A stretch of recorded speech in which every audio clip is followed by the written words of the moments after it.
Yo soy Roberto Baelo, soy el vicerrector de internacionalización de aquí de la Universidad de León. Y bueno, somos, desde el vicerrectorado hemos hecho este ciclo de conferencias con la intención un poco de ir aterrizando pues esa estructura, supraestructura que solemos tener en nuestra vida, que es las tomas de decisiones a nivel europeo, en diferentes campos, para saber cómo llegan a afectar a nivel local o a nivel regional, que muchas veces nos perdemos esa perspectiva. Pensamos que aquello que se trabaja o que se desarrolla o se discute en Bruselas no llega mucho más allá. De hecho, bueno, es significativo, por ejemplo, la tasa de votos en las elecciones. Tú ves cómo votan los españoles en elecciones locales, regionales, autonómicas y europeas y ves la diferencia que hay en cuanto al volumen de gente que vota en unas y en otras, lo cual también, en cierta medida, deja entender la relevancia que damos a tener representantes en una o en otra estructura. Yo soy, bueno, bastante creyente del proyecto europeo, por no decir devoto, y creo que es algo que funciona y que va a funcionar, y que si pensamos en un futuro, un país como España, o un país, si no queremos poner España, vamos a poner a Alemania o Francia, que siempre se consideran como las grandes potencias europeas, por sí solas, dentro de lo que es el tablero geopolítico internacional, no tendrían mucho que decir. Sin embargo, la Unión Europea como unión posiblemente sí sea un actor con el que sentarse a discutir los temas más importantes de aquí a unas décadas. Entonces, en esa misma línea proyectamos el desarrollo de 4 conferencias, que son 4 conferencias que conforman el ciclo Tú y la Unión Europea. La primera conferencia la hicimos el viernes pasado en el campus de Ponferrada. Aprovechamos la presencia del Instituto Nacional de Ciberseguridad en León para hablar sobre ese tema, la ciberseguridad. Además, ha coincidido que durante estos meses que tiene España la presidencia de la Unión Europea, aquí en León se han desarrollado una serie de reuniones interministeriales de los ministros de telecomunicaciones y otra serie de actividades vinculadas a ciberseguridad, y empezamos viendo eso, qué es lo que normativamente, legislativamente, qué se está debatiendo, qué temáticas se están debatiendo en torno a la ciberseguridad y cómo eso pues acaba influyendo en el día a día. La segunda conferencia es esta, sobre un tema que para nosotros como institución educativa es básico y es fundamental, que es la educación. Y agradezco a Maribel que haya aceptado la invitación con poco tiempo. Hemos de decir que tampoco le he dejado mucho tiempo para preparar las cosas, y es la ventaja de tener, pues bueno, conocer a las personas que sabes que van a hacerlo bien, aunque no les des mucho tiempo para que lo preparen. Bueno, ya veremos. Eso es lo que pensamos, luego a ver lo que sucede. Y luego, las otras 2 conferencias que quedan se van a hacer también aquí en León. La siguiente es el próximo miércoles. No la haremos aquí, la haremos en la sala de exposiciones de aquí del Ateneo del Albéitar, y en esa conferencia lo que vamos a abordar es la transición justa. Es también una buena oportunidad. Otro de los grandes, digamos, infraestructuras de gobierno, de gestión a nivel nacional que están deslocalizadas en nuestra provincia es la Ciudad de la Energía, y la Ciudad de la Energía es un actor relevante en todo el proceso de transición justa de España en el marco europeo. Contamos ahí, hemos tenido la suerte de que Begoña María Tomé Gil, que no me equivoque a la hora de unir los apellidos, porque hay uno que está unido, es María Tomé, es todo un apellido, y siempre digo Begoña María y luego digo Tomé y Gil. Pero bueno, Begoña María Tomé Gil, que es la presidenta y coordinadora de los convenios de transición justa a nivel nacional, va a venir y va a darnos una charla sobre qué es esto de la transición justa y cómo afecta a las personas, a los ciudadanos en general. Es una gran oportunidad.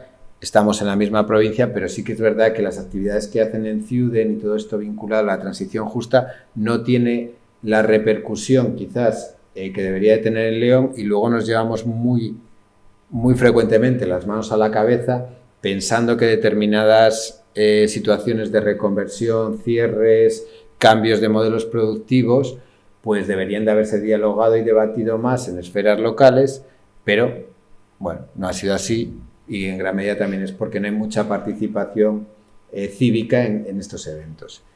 Y ya por último, la 4ª conferencia, que será el próximo lunes y sí será otra vez aquí, queríamos enfocarla un poco entre derecho y relaciones internacionales.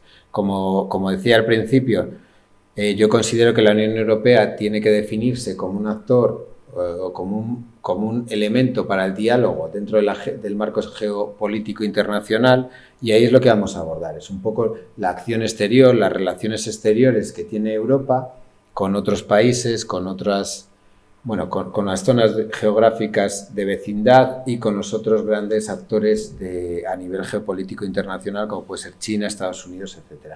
Ese es un tema que es también bastante importante, porque gran parte de lo que va a ser la definición del futuro de Europa pasa de cómo es capaz de relacionarse con sus socios, pero también es importante por la situación que venimos viviendo de los últimos años, desde la pandemia, donde hemos visto cómo las políticas de compras, de vacunas, etcétera, se hacían centralizadas desde Europa, es decir, esa respuesta común y esa facilidad para obtener en menos tiempo o en mayor cantidad que si fuéramos individualmente esos recursos, y lo mismo ha sucedido en la respuesta que ha dado la Unión Europea de manera general y global a problemáticas y desafíos como ha sido la invasión de Ucrania, o ahora puede estar siendo con la intervención de Israel en Palestina. Esos elementos cada vez vemos que son más frecuentes y recurrentes, y creo que es importante hacer un pequeño análisis sobre cuál es el histórico y las perspectivas que podemos tener a nivel europeo de acción sobre estos campos. Y yo por ahí ya me quedo. Yo a partir de ahora creo que Maribel va a ser quien tenga que liderar la discusión o la charla, y te dejo la palabra. Vale. Pues buenas tardes. Como somos poquitos nos podemos presentar, ¿verdad? Yo soy Maribel Doval, de la Facultad de Educación y Trabajo Social en la Universidad de Vigo. Fui hace un tiempo vicerrectora de Internacional y de Cooperación Educativa en mi universidad, y ahora tengo las competencias en atención a la diversidad, transparencia y gobierno abierto. Y conozco a Roberto de la época en la que coincidimos siendo vicerrectores de Internacional, y además resulta que somos del área de didáctica, organización escolar y métodos de investigación los dos, y no nos conocíamos hasta que llegamos a un equipo de gobierno. Pues muchas gracias por venir hoy a estar un ratito aquí debatiendo, ¿no? Esto no va a ser ninguna conferencia, ¿vale? Yo espero que sea realmente una conversación con vosotros. Como creo que el perfil no es de estudiantes, me vais a permitir improvisar un poquito sobre la marcha y adaptar la presentación pues, a un público más de compañeros, ¿no? Porque o estamos trabajando todos en la universidad o lo hemos hecho, ¿no? No sé, la compañera que acaba de llegar ahora, también trabajas aquí, vale. Entonces, esto iba dirigido inicialmente a estudiantes de grado o posgrado, pero creo que le vamos a dar una vuelta así rápida, vale, para que no os desconectéis del speech. Primero era hablar un poquito pues, de los grandes números, ¿no? de Europa. A pesar de lo que algunos malintencionados pretenden hacernos creer, pues los europeístas convencidos, ¿no? como aquí vuestro vicerrector y yo, pues seguimos creyendo que Europa es grande, no es cada vez más grande. El problema de Europa no son los números que arroja, el problema de Europa es probablemente que necesite otra narrativa, necesita el relato de Europa ser contado de una manera diferente. Menos centrado en las instituciones, menos centrado en los símbolos, en las banderas, en las estrellas y en lo económico, y más centrado a lo mejor en otros parámetros más cercanos, ¿no? a la ciudadanía, ¿no? Tenemos un porcentaje muy importante, más de la mitad de nuestra ciudadanía con habilidades digitales por encima del nivel usuario medio, y esto es un porcentaje bastante superior al de Estados Unidos, por ejemplo.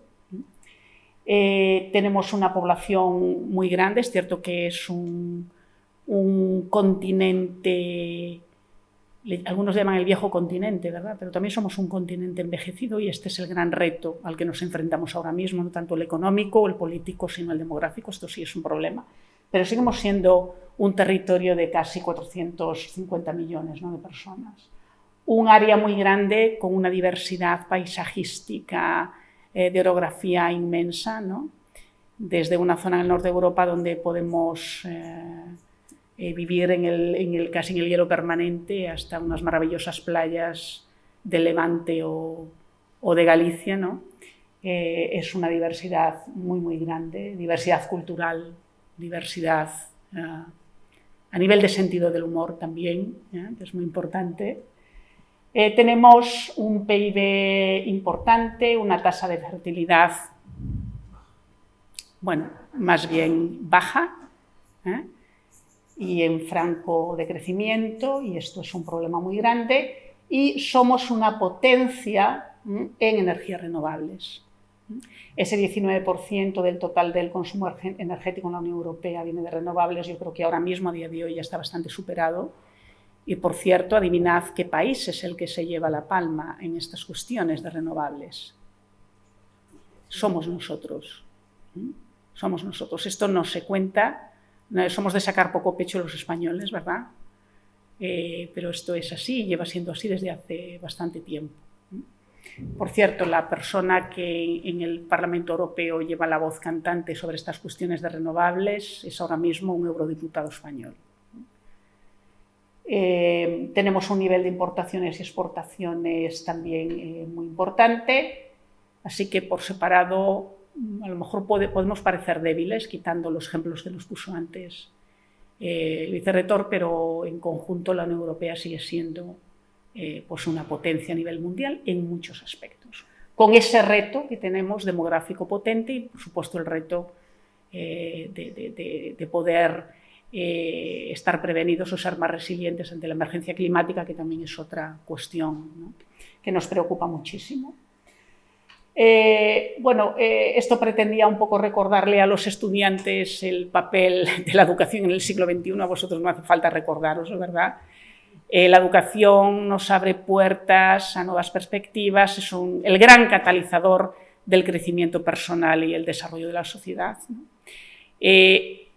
Hay gente que cree que estudiar ya no es tan importante, que uno puede hacerlo por su cuenta, que formándose de manera autodidáctica, más o menos por ahí, que las empresas te van a contratar de la misma manera que si estudias en una universidad reconocida o de prestigio. Bueno, podemos decir muchas cosas, pero la realidad es tozuda, y el 40% de los empleadores en Europa buscan empleados de educación superior, universitaria o no universitaria, pero educación superior, ¿vale?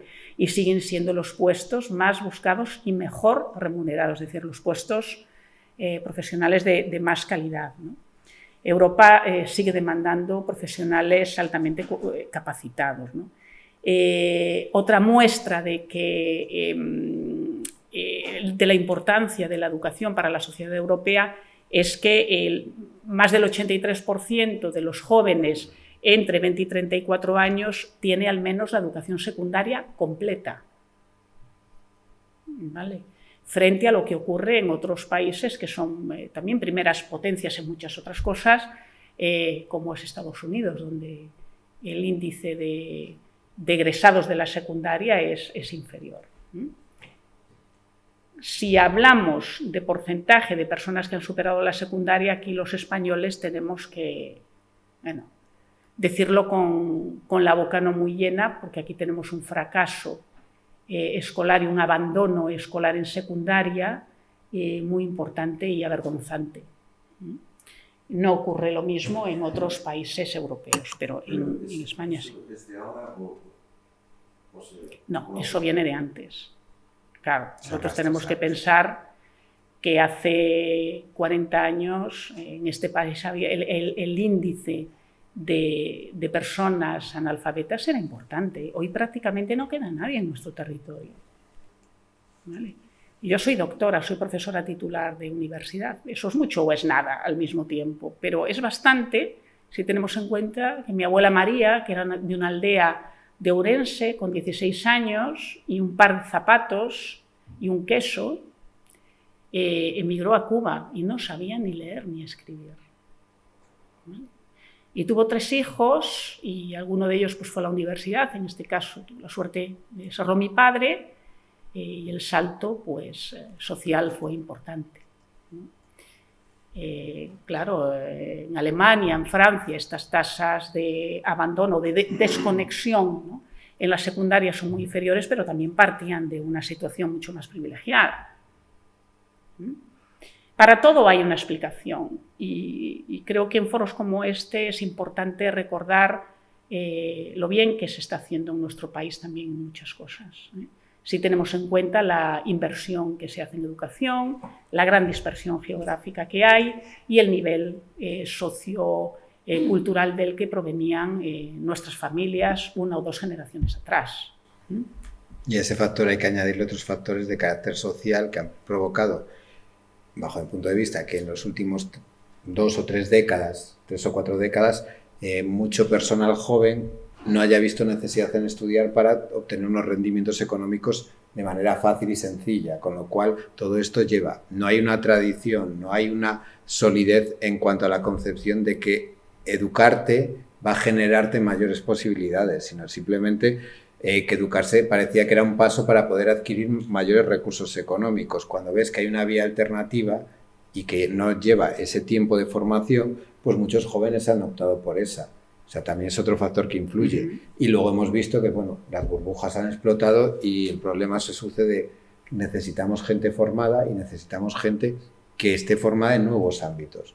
Y ahí es donde luego, bueno, pues entrar otra vez de nuevo eso que parecía que estaba muerto, que era la formación y la educación superior, vuelve a entrar y a jugar un nuevo papel en el nuevo contexto actual con esas iniciativas de microformaciones, de formaciones a medidas y demás. Claro, efectivamente, la universidad tiene que dejar de ser, la educación superior en general, ¿no?, un lugar donde tú entras, te formas durante un tiempo, sales y ya no vuelves nunca más, como mucho eres alumni, ¿no?, y te invitan a las fiestas de graduación, o eres micromecenas de alguna historia que se organice y nada más. Hoy no es así, o sea, en la universidad entras, sales, vuelves a entrar, sales de nuevo, vuelves de nuevo a tu alma mater o entras en un curso en otra institución. Todo lo que es aprendizaje a lo largo de la vida también tiene que ver con una universidad a la que regresas para microformaciones, ¿no?, para formaciones a demanda. Y somos una potencia en muchas cosas. En educación, desde luego. Fijaos que Estados Unidos tiene, 4 o 5 universidades que son siempre top en todos los rankings. Pero el resto de universidades del país, ojo, que aquí no pasarían el screening de ANECA para ser centros o instituciones de educación superior, ni de broma. Allí se invierte mucho. Es cierto que la parte privada también invierte mucho en conocimiento. El tejido empresarial de nuestro país no acompaña muchas veces tanto a las necesidades que tenemos desde las universidades. No es así en Alemania, no es así en Francia, aunque es cierto que también nos estamos espabilando en nuestro territorio. Todo lo que son las formaciones duales, ¿no?, o el doctorado industrial, muy emergente en nuestro país, es cierto, está todavía en pañales, pero hay algún brote verde que parece apuntar a algo así. En Europa la inversión, y sobre todo en el sur de Europa, la inversión por número de estudiante, claro, si lo comparamos con lo que invierte la Universidad de Copenhague o el gobierno danés o lo que está invirtiendo Estados Unidos en esas 4 o 5 instituciones que son top, claro, nos quedamos muy abajo. Por lo tanto, los resultados que estamos obteniendo con investigadores altamente citados, ya solo mi universidad, que somos un casi nada, una universidad de tamaño medio pequeño, que no llegamos a 22.000 estudiantes y tenemos 3 highly cited researchers en el ámbito de la seguridad alimentaria. Somos la 15ª potencia del mundo en temas de seguridad alimentaria. ¿De qué? Pero si la inversión que hacemos, que hace la administración y el poder de captación de financiación que tenemos como universidades, se ríe de nosotros cualquier presidente de una universidad americana o australiana o canadiense. Pero ahí estamos, o sea, y son cosas que yo creo que conviene recordarnos como europeos, también como españoles, pero mucho como europeos. O sea, lo estamos haciendo bien, estamos invirtiendo muy bien el dinero de todos. Yo creo que esto es importante decirlo también. Con muy poquito somos capaces de hacer un montón de cosas y tenemos universidades muy próximas a la ciudadanía, nada elitistas, ¿vale? Eso sí, que no seamos elitistas no quiere decir que no consideremos que somos lugares de excelencia. Somos lugares de excelencia, una universidad no puede ser menos. Pero somos universidades donde todos tenemos un valor que podemos añadir al conjunto, ¿no? Fijaos que en casi todas las provincias hay un campus universitario en España, ¿vale? Y en Europa, en prácticamente todos los rincones, excepto en algunas zonas muy remotas, existe un campus universitario, físico u online, ¿vale? Pero llega realmente a casi todos los rincones de Europa. En otros continentes esto no es así, es decir, concentran la excelencia y el talento en unas zonas muy concretas y, por lo tanto, el ecosistema de influencia, ¿no?, de esas instituciones de educación superior es mucho más exclusivo y mucho más excluyente, ¿vale? Yo creo que Europa efectivamente también está a la vanguardia en igualdad de oportunidades en ese sentido. Por no hablar de la política de becas y ayudas al estudio, ¿vale? Es verdad que hay otras universidades del ranking de Shanghái en los puestos de arriba que tienen un sistema de becas muy potente. Harvard tiene un sistema de becas muy potente, el MIT también, pero para 4, ¿vale? Si analizáis los datos de las personas que reciben becas y ayudas de la Universidad de León, o yo analizo el de la Universidad de Vigo, el nuestro, más del 70% de nuestros estudiantes recibe una beca económica, ¿vale?, para poder empezar o continuar estudios. Y esto es muy importante. Y muchos de esos fondos vienen de Europa, por no decir el 80% en el caso de Galicia, ¿vale?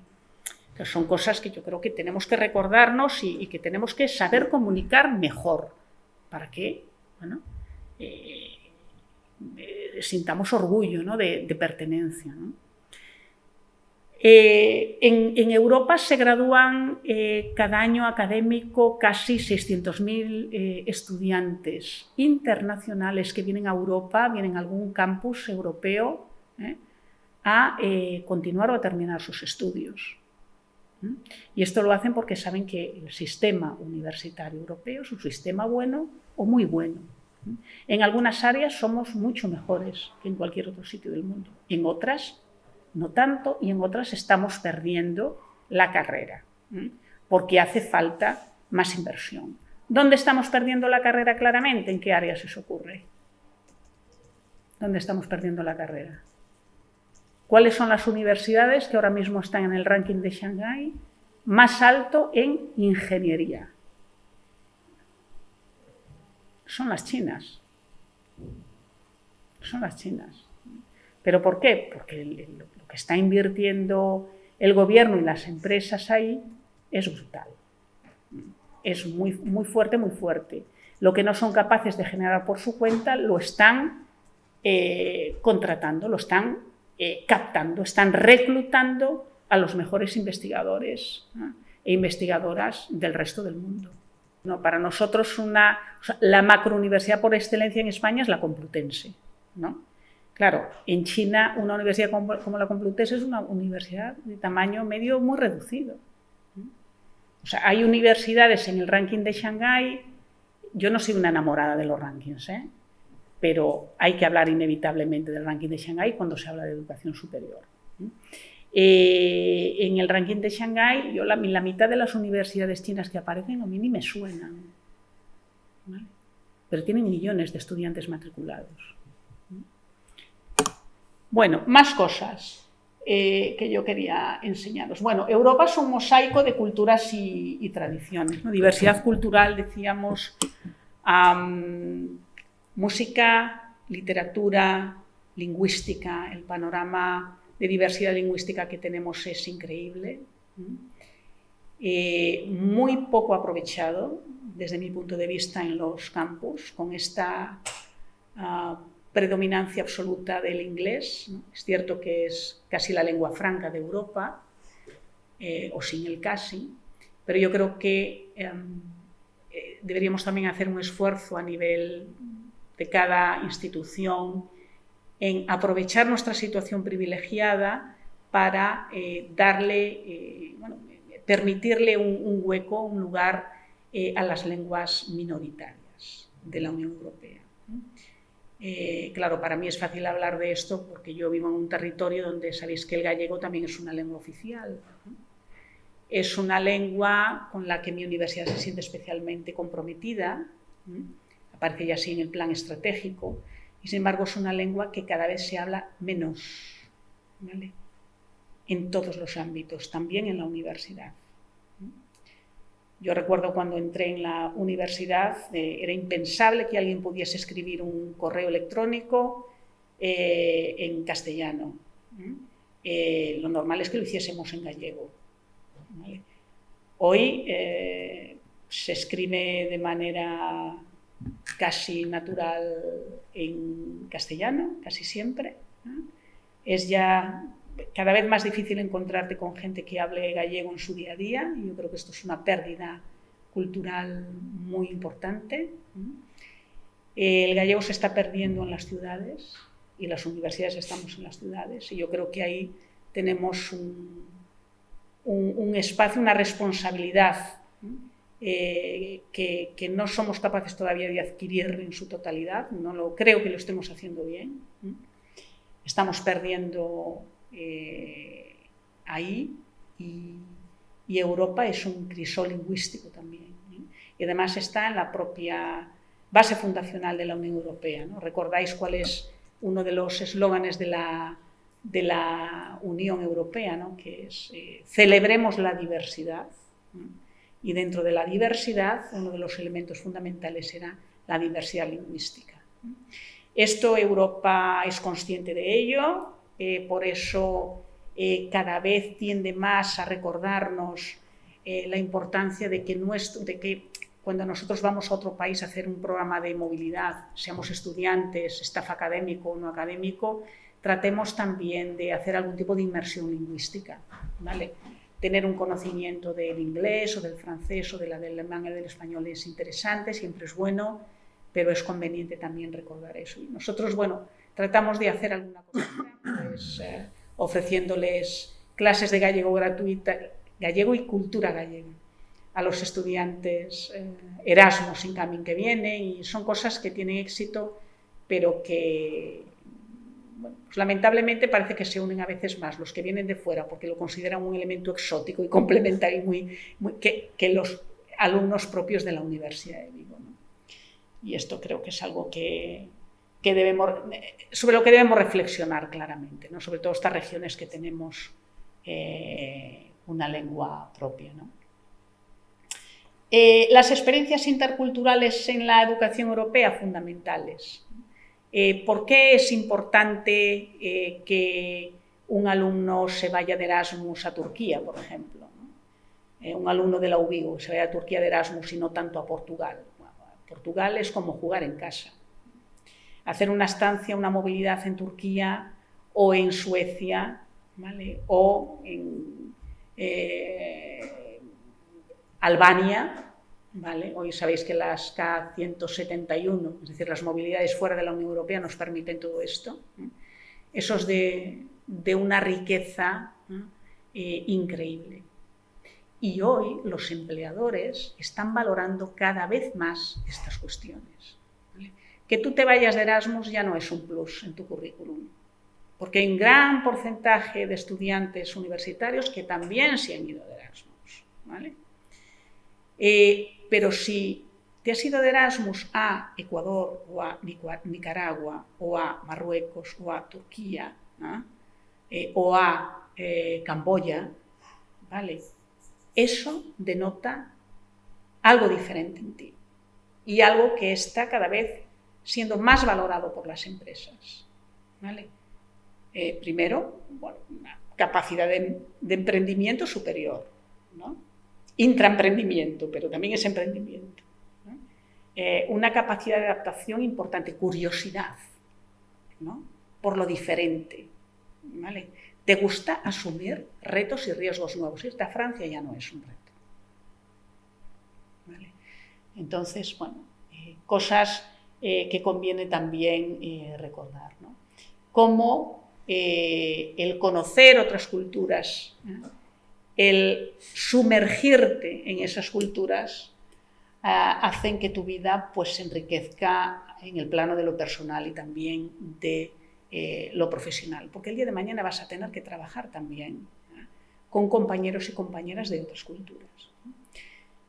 Claro, cuando uno piensa en estas cosas, dice, ya, pero tú cuando te vas de Erasmus, los que estamos aquí probablemente todos hayamos ido de Erasmus, ¿no? O sea, una de nuestras aspiraciones a corto plazo. Cuando nos hemos ido de Erasmus, ¿realmente nos hemos integrado en la cultura del país que nos acoge o nos hemos movido con estudiantes o compañeros de nuestra misma nacionalidad? Esa es otra cosa que tampoco estamos haciendo bien. Yo reconozco que no lo hice bien. Cuando fui vicerrectora internacional, traté con alguna iniciativa de mezclar a los estudiantes Erasmus que venían de fuera con los nuestros y no resultaba. No resultaba. No resultaba dentro de la universidad.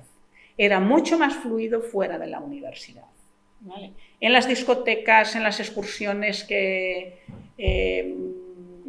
Erasmus Student, las asociaciones de estudiantes Erasmus, ¿no?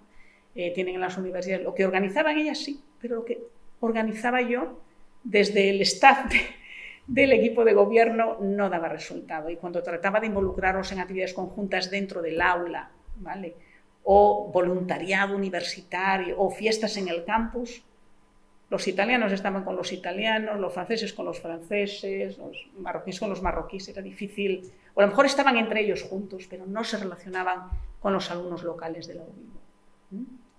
Pero lo organizaban otros y todo fluía de manera muy natural. Bueno, repito que no lo hice bien. Yo creo que también tiene que ver mucho con que vivir la experiencia de un campus universitario ya no es lo que era. Los estudiantes vienen a clase y procuran, por supuesto, hacer sus actividades diarias, venir a clase, etcétera, pero su vida prefieren ya desarrollarla al margen del campus universitario, incluso también para la internacionalización y para vivir una experiencia más cosmopolita, ¿no? Bueno, más cosas. Hablaba también de las opciones que tenemos hoy de programas de intercambio y movilidad estudiantil, ¿no? Y aquí mi interés residía pues, en recordarles a los estudiantes, y también os lo recuerdo a vosotros, aunque ya lo sabéis, que hay más vida además del Erasmus Plus Studios, ¿no? Tenemos otras movilidades financiadas o cofinanciadas por la Unión Europea interesantísimas. Y ya no hablo solo de las Marie Skłodowska-Curie para los investigadores y para el staff no académico, que es un programa súper ambicioso y mucho más asequible de lo que nos creemos, ¿vale? No hay un porcentaje de participación de España muy alto en esas convocatorias y es una pena. Creemos que sigue siendo muy difícil conseguir una beca Marie Curie y ya no lo es tanto. No lo es tanto. Pero para los estudiantes y para nosotros mismos, ¿qué otro programa tenemos además de las de investigación? Esa convocatoria Erasmus KA 171 a mí me parece muy relevante, ¿vale? Me consta que vuestra universidad tiene una oferta muy interesante. Además es interesante porque muchas veces nuestros estudiantes no tienen el dominio del inglés que muchas veces las universidades de recepción les exigen, ¿no? Eso pasa en mi universidad. Claro, cuando te encuentras que más del 70% del estudiante tiene becas económicas para el estudio, ¿no? Muchas veces eso viene, no quiere decir que sea la causa, pero sí aparecen conjuntamente con un bajo nivel competencial en lenguas extranjeras, ¿vale? Esto es así. A nuestros estudiantes les cuesta mucho sacarse el B1 en inglés. No tenemos tampoco muchas materias que son impartidas en inglés al 100% para los alumnos locales, suelen apuntarse los extranjeros, los nuestros no se apuntan porque les resulta muy difícil, y tampoco tenemos grandes experiencias de internacionalización en casa más allá de una poca bibliografía que algún profesor te dé en inglés, ¿vale? Entonces, este otro tipo de becas donde te puedes ir al norte de Marruecos, por ejemplo, donde hay mucha gente o bastante gente que tiene un nivel de español aceptable, y en muchas universidades se habla buen nivel de español, y desde luego toda la lusofonía, el gallego, es una ventana, ¿no?, de oportunidades hacia todo ese territorio, y el español pues es importante, ¿vale?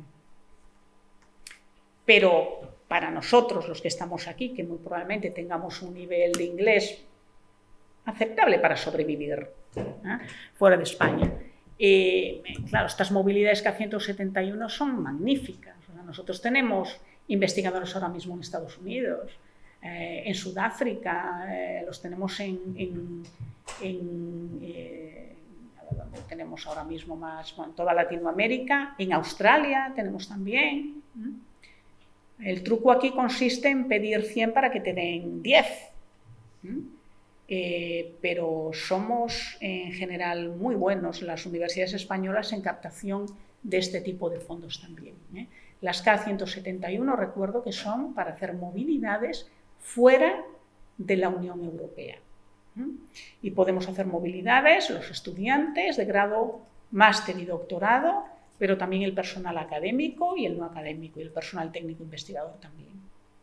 Podemos enviar y podemos recibir.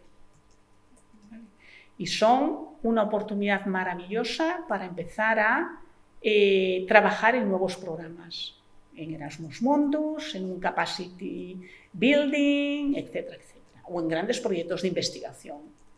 Horizonte Europa, que también permite la incorporación de otros países de fuera de la Unión Europea en muchas de sus líneas. Pues muchos de esos primeros contactos, la situación ideal es hacerla a través de convenios de movilidad K171, que están, por cierto, bien remunerados, hay un apoyo económico importante. Una de las cosas en las que Europa está ahora mismo muy empeñada es no solo en mantener los niveles de movilidad, digo mantener porque superarlos cada vez cuesta más, y ahora iremos a eso también.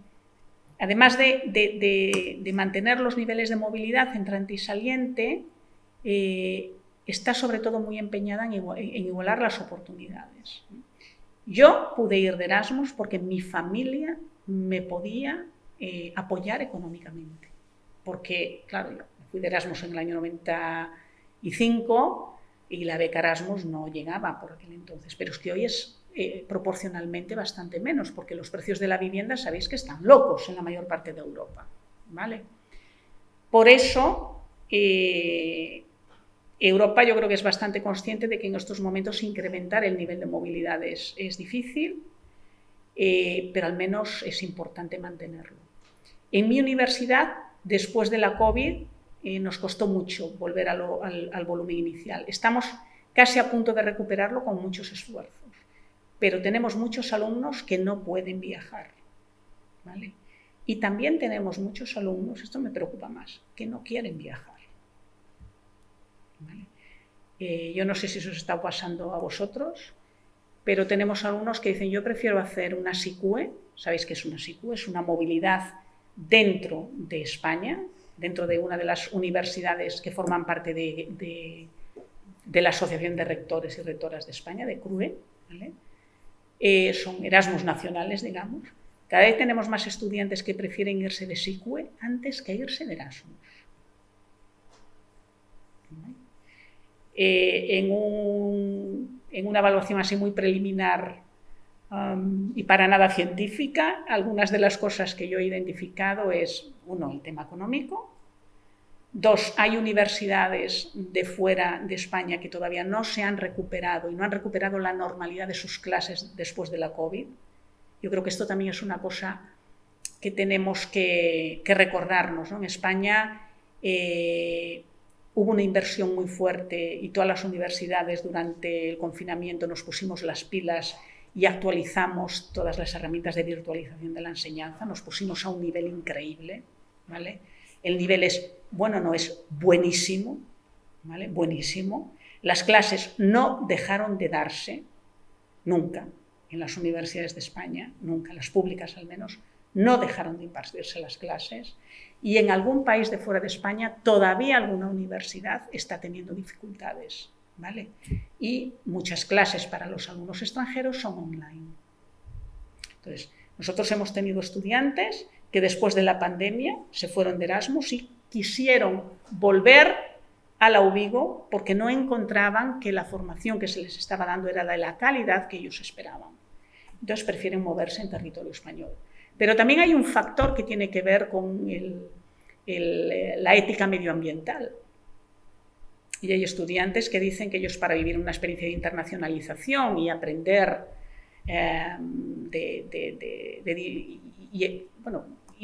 convivir con otras culturas, no necesitan irse a Suecia, que pueden coger un tren, o pueden ir en BlaBlaCar, o pueden hacer autostop e irse a Granada, donde la comunidad internacional es mucho mayor que si se van a una universidad sueca o si se van a una universidad rumana, ¿no? Bueno, son cosas que los alumnos nos están diciendo, ¿vale? Yo creo que convendría explorar un poquito más esas razones, pero desde luego la económica es fundamental, ¿vale? Es fundamental. También el tema de la salud psicológica, que no emocional. Los psicólogos siempre nos recuerdan, no digáis salud emocional, que hay mucho intrusismo profesional, decid salud psicológica. Yo todavía me cuesta, pero ahora cada vez más digo salud psicológica. Eso también está teniendo mucho que ver. Y hay muchos alumnos que no quieren o no pueden desplazarse de casa durante un periodo grande de tiempo, y entonces pues prefieren estancias más breves o más de proximidad. Y tenemos alumnos de la Universidad de Vigo que están haciendo SICU en Santiago y en Coruña, que es como no salir de Vigo realmente. En otros países no se hacen así las cosas, y me parece a mí que el nivel de sus egresados y egresadas es igual de bueno que el nuestro, no es inferior. Portugal no pone tantos problemas. Ninguna universidad portuguesa pone tantos problemas como pone mi universidad, por ejemplo. Pero bueno, no solo eso, dentro de España también hay variedad. O sea, hay universidades digamos que como funcionamiento interno sí que tienen esa flexibilidad, como recoge la carta Erasmus, de un semestre por un semestre, no ir a esos porcentajes de contenidos y de similitudes que a veces en centros y en profesores llegamos a encontrar, o incluso casuísticas ya de lo más absurdo, como mi asignatura se la puede llevar, pero cuando llega tiene que hacer un examen o presentar un trabajo sobre lo que sea. O sea, esos son ya, digamos, atajos, trampas o zancadillas que nos estamos poniendo y que se está poniendo a nivel interno personal de nuestra universidad a sus estudiantes. Pero oficialmente la carta Erasmus, que tienen firmada cada una de nuestras instituciones, no recoge eso. No recoge que tenga que tener un porcentaje de similitud en el programa, en la bibliografía o en la nomenclatura.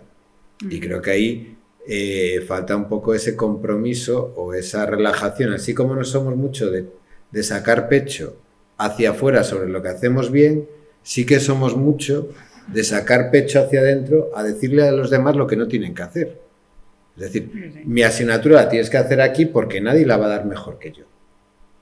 Y si no te la doy yo, es que no has adquirido los conocimientos. Y esa es la base de estos problemas que suceden en los reconocimientos. Pero yo creo que aún así, con el histórico que tenemos todas las universidades españolas, el problema del reconocimiento no puede plantearse como una barrera, porque ya todos sabemos qué te reconocen y qué no te reconocen. Independientemente de que todos aspiramos a que se reconozca todo lo que tiene que reconocerse. Entonces, hombre, sí que es un condicionante, pero no debería de ser, pues eso, un obstáculo para favorecer el proceso de movilidad. Después pasa en todas las universidades, ¿no? Hay centros o hay titulaciones donde todas estas cosas se entienden, se comprenden y se celebran, y hay otras donde parece que todos son poner palitos en las ruedas. En mi universidad claramente hay un área del conocimiento que no voy a mencionar, pero son estas áreas que solían tener hace años un proyecto fin de carrera, ¿vale? Ya no entendemos que el trabajo fin de grado no es un proyecto fin de carrera. El trabajo fin de grado es una asignatura más del segundo semestre, del último año de un grado, ¿vale? Es un cambio de filosofía importante. Sin embargo, hay todavía, pues, algún profesor, alguna profesora que entiende que el TFM no se puede hacer de Erasmus, ¿vale? Puedes elegir cualquier asignatura, menos esa la tienes que hacer aquí en casa, porque aquí te va a costar y lo vas a sudar como me costó a mí cuando lo hice yo, ¿no? Creo que esa es un poco también la historia, ¿no? ¿Qué más cosas importantes? Bueno, ahí le ponía a los estudiantes todo el tema del voluntariado, ¿no? No sé cómo funciona aquí en la Universidad de León, pero a nosotros nos cuesta mucho convencer a los estudiantes de que vayan a hacer también un voluntariado fuera, ¿no? Nuestros estudiantes, sabéis que la Universidad de Vigo es una universidad bastante conocida por las ingenierías, pero también por la biología y ciencias del mar. Ahora también por aeroespaciales, aunque vosotros tenéis máster y nosotros hemos tardado un poquito más en tenerlo. Pero sobre todo somos la Universidad del Sur de Galicia, caracterizada por las ingenierías, ¿vale? Es el gran motor realmente de nuestra universidad. Y muchos de nuestros estudiantes hacen voluntariado que tiene que ver precisamente con las cosas que estudian.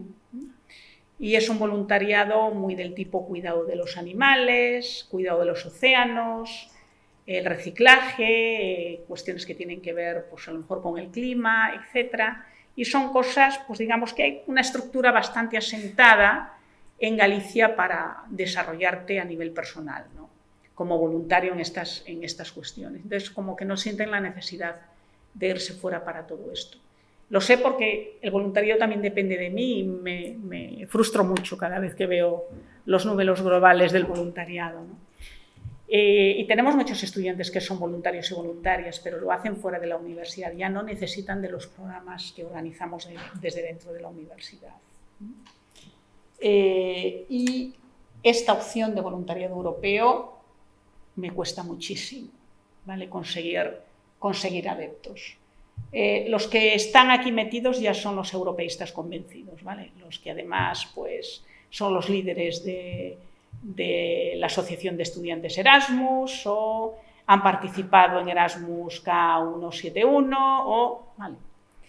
Pero nos cuesta mucho todavía. Y no hablemos de profesores y personal no académico.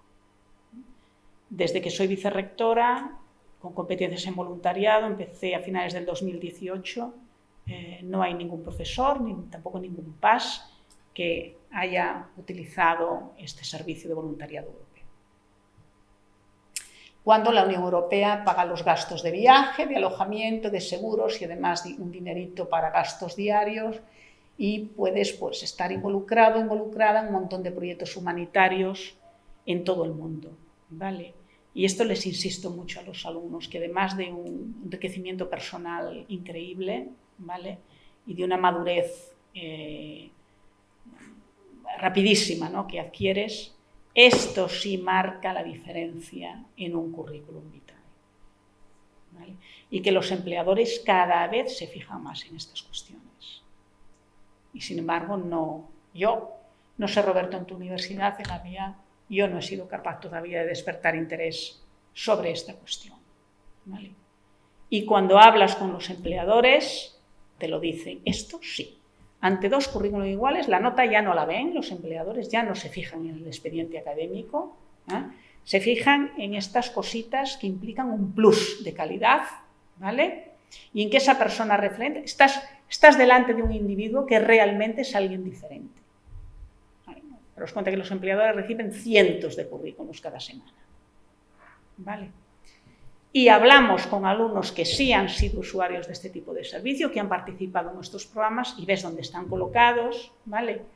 y te dicen que eso sí les ayudó a encontrar un primer empleo o en catapultarse para un segundo empleo, hacer un upgrade, o como personas, y que fueron valores que después les sirvieron para desarrollar su trabajo de una manera mucho más competente.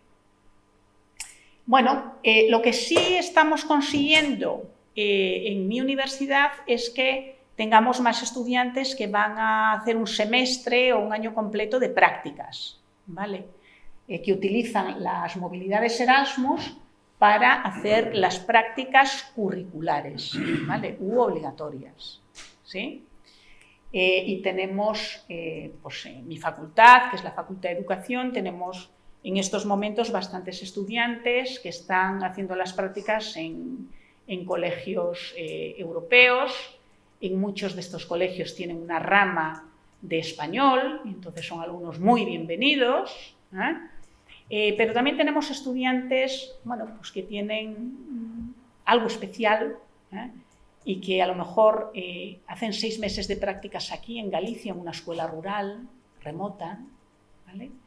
Y continúan un semestre más en una escuela rural remota de Europa, ¿vale?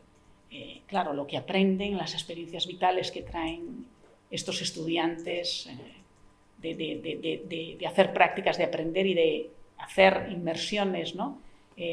O hacer simulaciones laborales en comunidades locales pequeñas, eso es increíble. Pero también las tenemos en las ingenierías y también lo tenemos en las enfermerías, ¿vale? El Erasmus Prácticas. También tenemos la posibilidad de hacer movilidades, decíamos antes, movilidades para perfeccionarnos, bueno, pues perfeccionar nuestras competencias de investigación, ¿vale? O a lo mejor tenemos aquí una pequeña investigación y aprender a valorizar mejor, ¿no? Los resultados de nuestra investigación, ¿vale? Y hacer más transferencia y que esa transferencia pues, pueda acabar en una patente, o pueda acabar en algún otro producto industrial. Esas cosas que a veces sí hacen mejor, fuera de nuestras universidades, ¿no? Otras instituciones europeas sí hacen mejor. Cuando yo me fui por ahí, me gusta mucho ir, por ejemplo, a la oficina de patentes cuando me voy de Erasmus, y siempre digo, ¿qué patentes hay en esta universidad en los últimos 10 años del área de las ciencias sociales y de las humanidades? Yo soy del área de las ciencias sociales, ¿no? Porque claro, en mi universidad, patentes en ciencias sociales y humanidades hay, algún corpus lingüístico que hacen los de filología, pero patentes, alguna metodología que dio a lo mejor algún economista. Creo que Abel Caballero, el alcalde de Vigo, tiene alguna patente. Sabéis que él es catedrático de Economía de universidad. Creo que hace muchos años tenía alguna patente por ahí. Pero fuera de eso es muy raro, ¿no? Y ves cómo en otras universidades patentan cosas que tú dices, pero si esto es lo que está haciendo mi compañero de departamento y a mí nunca, jamás se me habría ocurrido que esto se puede patentar o se puede registrar. ¿Vale? Aprovechad esas movilidades para visitar oficinas de este tipo, ¿vale? O la oficina de proyectos internacionales, cómo trabajan allí. Establecer relaciones más allá de lo puramente docente, o de lo puramente grupo de investigación que os reciba, ¿vale? Tratar de conocer un poquito más todo ese ecosistema de innovación que es la universidad que os acoge, porque aprenderéis un montón de cosas, ¿vale? Si os salís, ¿vale? Un poquito de la caja habitual de lo que es una movilidad del staff. Aquí, pues nada, era recordarles a los estudiantes, a vosotros ya no hace falta, ¿no? La gran cantidad de dinero que está invirtiendo Europa ahora mismo en investigación. Por decir una cifra, ¿sabríais decir cuántos miles de millones invierte Europa en investigación? Este programa último marco de Horizonte Europa son casi 100.000 millones de euros, es una barbaridad, ¿vale? De investigación, después hay muchas otras cosas, de transferencia, de generación de capacidades, y además hay de todo tipo. Por un lado está la Comisión, por otro lado también está el Parlamento, que también tiene sus propias convocatorias, a veces muy interesantes y muy desconocidas. Y después están, digamos, las instituciones que son 100% de la Unión Europea, pero que no dependen orgánica ni funcionalmente, ¿vale? Como por ejemplo Biobase, que es como una especie de chiringuito bueno, ¿vale? Chiringuito bueno de la Unión Europea para todo lo que son proyectos de I+D+I relacionados con todo lo que es bio y eco, ¿vale? Y por cierto, ahí tenemos mucho éxito las instituciones españolas en este tipo de convocatoria de esta institución.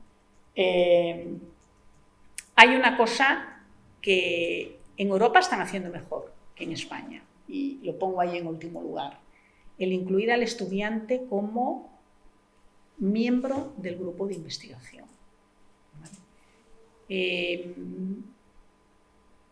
Yo vengo de evaluar instituciones de educación superior en Portugal. Y la Agencia Nacional de Acreditación Portuguesa cada 6 años evalúa institucionalmente, no los títulos, sino las instituciones, los politécnicos y las universidades, las de todo el país, ¿vale? Y uno de los elementos que tienen en cuenta, uno de los indicadores por el que miden la calidad de esa institución, es si tienen evidencias de que los estudiantes durante sus estudios de grado, no de posgrado, no de máster y doctorado, sino de grado, ¿vale?, aprenden a investigar y firman papers con los profesores y van a congresos científicos, ¿vale? No congresos de estudiantes para estudiantes, eso también, congresos científicos, ¿vale?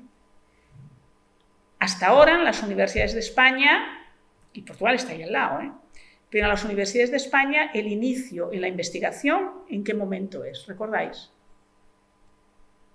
Es la beca de colaboración en los departamentos, ¿vale?, que es antes que el trabajo fin de grado, ¿no?, porque es en penúltimo o el último curso. La beca de colaboración en los departamentos, donde normalmente pues te ponen al lado de algún investigador que tenga algún proyectito de investigación y te enseña alguna cosa y tal.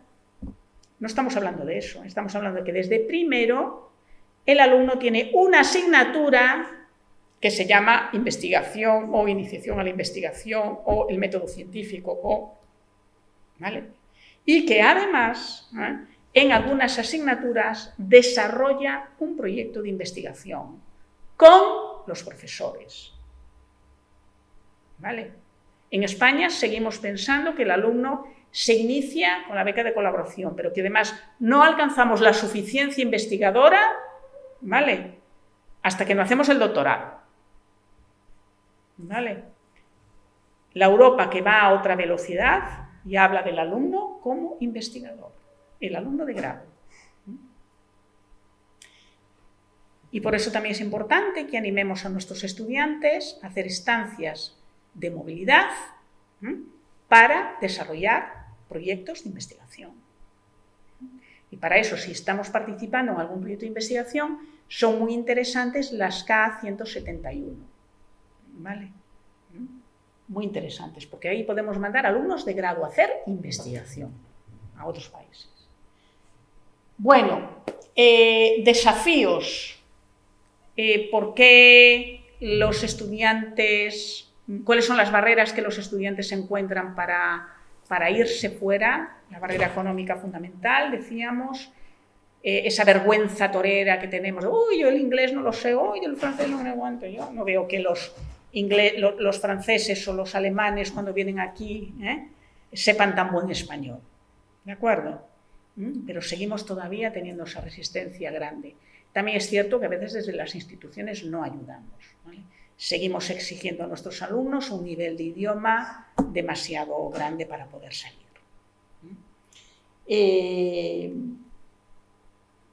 Por otro lado está el tema, ese problema, ese componente ahora psicológico importante, post-COVID, que está suponiendo también una barrera, ese alejarme de la zona de confort, ¿no?, que es mi familia, mi universidad, mis amigos, me cuesta mucho.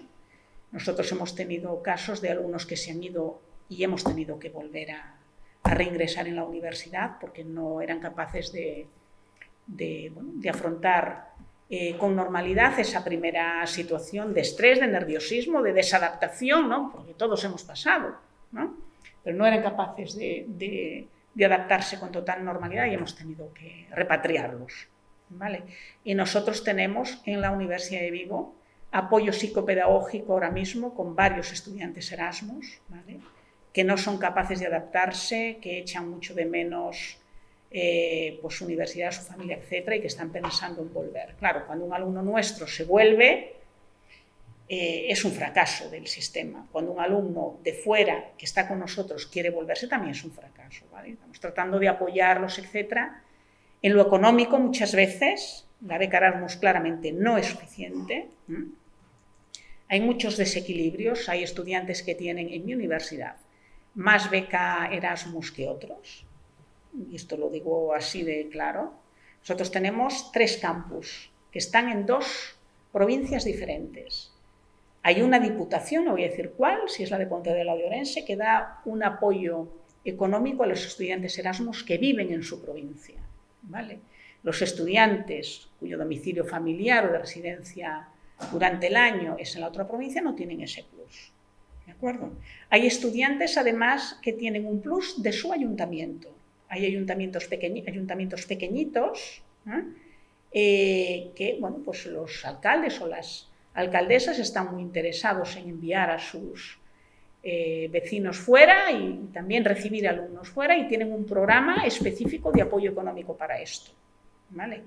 Si tú no tienes la suerte de vivir ahí, no tienes ese plus económico, ¿vale? Entonces hay situaciones de desequilibrio económico, de desigualdad, ¿vale? Muy claras dentro de una universidad que es pública y esto no debería ocurrir, ¿no? Pero la vivienda es ahora mismo un problema grande, incluso en estudiantes pues, que tienen el apoyo familiar económico para poder pagarse una vivienda fuera, se han tenido que volver. Nos pasó con estudiantes de Italia del curso pasado, que se tuvieron que volver porque no encontraban una vivienda a un precio mínimamente razonable y eran estudiantes que podían permitirse ciertas alegrías, ¿no? Y se volvieron a la Universidad de Vigo. Después se les consiguió otra movilidad a otro país, y más sí de urgencia, que los quiso acoger y de urgencia, pero otra universidad fuera, pero tuvimos que volver a recuperar a esos estudiantes. Sí. ¿Perdona? Bolonia, Roma. Olvídate, nada, tuvieron que volver. De Bolonia, Trieste, también Trier en Alemania. Sí. ¿Y de qué precios estamos hablando? Estamos hablando a lo mejor de apartamentos de 1.000 euros al mes. Es una barbaridad para un alumno universitario español. Y además, claro, los alumnos tienden a irse, a Bolonia, a una universidad de Roma, a la universidad de no sé cuántas de Venecia. Claro, se van a estos sitios donde hay un montón de pisos de turismo vacacional, ¿sabes? Que no quieren al alumno Erasmus porque el alumno Erasmus es un alumno que no es apetecible, ¿vale? Por desgracia, y pues no es el inquilino más apreciado, el estudiante universitario en general, pero el Erasmus en particular, ¿vale? Y les están pidiendo, o sea, hay un abuso tremendo, ¿vale? Yo creo que esto habrá que regularizarlo en algún momento. Me consta que las reuniones del Grupo de Trabajo Internacional, el tema de los precios y de lo preocupados que estamos en las universidades es algo que sale cada cierto tiempo, pero no hay solución. A ver, es un problema de vivienda en general en Europa, ¿vale? Las familias no encuentran vivienda. Las familias con hijos tienen más problemas para encontrar una vivienda de alquiler. Si eres estudiante universitario tienes más problemas todavía y si eres estudiante extranjero, muchos más, ¿vale? Entonces, esto puede hacer que el gran proyecto, el gran cemento de la Unión Europea, que es el programa Erasmus, ¿no? La niña mimada, ¿no? De la Comisión, para la cual siempre hay más dinero, ¿vale? Todas estas cositas de la intendencia diaria, de dónde dormir o dónde comer, la subida de precios de las comidas y de los menús en las universidades, en las cantinas de las universidades también, es un riesgo importante, ¿no? Nuestro proyecto estrella puede estrellarse, no porque no esté dando buenos resultados, que los está dando muy buenos, sino por todas estas otras cuestiones. Pero hay apoyos disponibles, hay recursos. Tenemos que seguir recordándole a nuestros estudiantes que vayan a las oficinas, a las ORIs, las oficinas de relaciones internacionales, porque muchas veces encuentran solución a problemas determinados, ¿vale? Tenemos que recordarles también que visiten las páginas web de las asociaciones de estudiantes Erasmus. Muchas veces son el gran apoyo de las ORIs de las universidades, el aliado perfecto, allí donde nosotros no podemos llegar, porque somos una institución pública y nos debemos a todo el alumnado, ¿vale? Y además no tenemos una base de datos de pisos de alquiler, no somos agencias, ¿verdad? Inmobiliarias. Estas otras organizaciones que operan también dentro de la universidad, porque están reconocidas como asociaciones universitarias, nos pueden echar una mano, ¿vale? Pero además, a veces los ayuntamientos tienen algún programa específico de bienvenida para alumnos extranjeros, ¿vale? Eso nos ha pasado, por ejemplo, en el Ayuntamiento de Ourense. Teníamos algún programa para colocar a algún estudiante y desde el propio ayuntamiento nos han echado una mano, ¿vale? O algún apoyo económico. Cruz Roja, por ejemplo, suele reaccionar muy bien. Los alumnos K171 que vienen de países no europeos muchas veces vienen sin un euro en el bolsillo, ¿vale?